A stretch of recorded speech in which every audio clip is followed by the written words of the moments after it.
মসজিদ থেকে আনা গোসলের খাটটা বিছানো হয়ে গেছে, চতুর্দিক দিয়ে পর্দা টানায় দেওয়া হয়েছে, এর ভিতরে বড়ই পাতা গরম পানি দিয়ে তোমার গোসলের ব্যবস্থা হয়ে গেছে।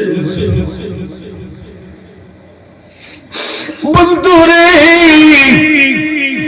একটু চিন্তা করো, কোন দুনিয়ার পিছনে আমরা পড়ে আছি, কোন দুনিয়ার জন্য আমরা পাগল হয়ে গেছি, কোন দুনিয়ারে আমরা সাজাইতে আছি, যেই দুনিয়াকে সাজাবার জন্য 24 ঘন্টা মেহনত করতে আছো, যেই দুনিয়াকে সাজাইবার জন্য আমার আল্লাহকে ভুলে রইছো।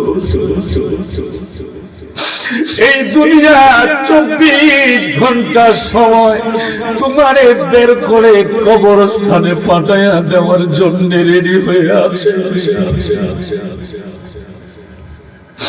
পর্দার ভিতরে গোসলের খাটে শুয়াইয়া সর্বপ্রথম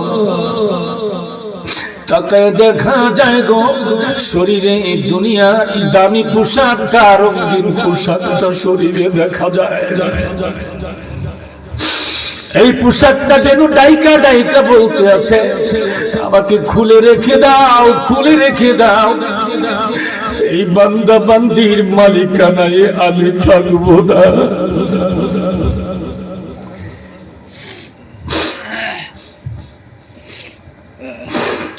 এই রঙিন পোশাকটা খুলে ফেলা হবে, সর্বশেষ কোমরের কাইতনটাও কাইটা রাইখা দেওয়া হবে। ও বন্ধু, কোন দুনিয়ার জন্য পাগল হইলাম রে, যেই দুনিয়া এত কষ্ট করার পরেও পরনের কাপড়টা পর্যন্ত সঙ্গে দেয় না।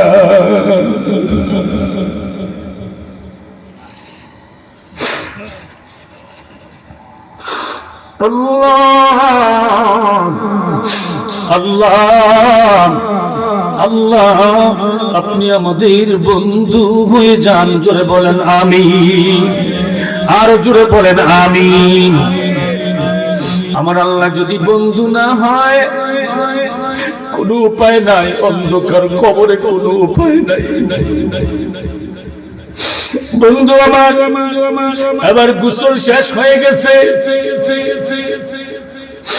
3 টুকরা 5 টুকরা সেলাইবিহীন কাপড় দিয়ে এবার বন্দি করে ফেলা হয়েছে। পায়ে মাথা মাঝখানে 3টা বাঁধ দিয়া বন্দি করে ফেলা হয়েছে। এই বাঁধের ভিতর থেকে তুই জীবনে কোনোদিন আর বের হওয়া যাবে না।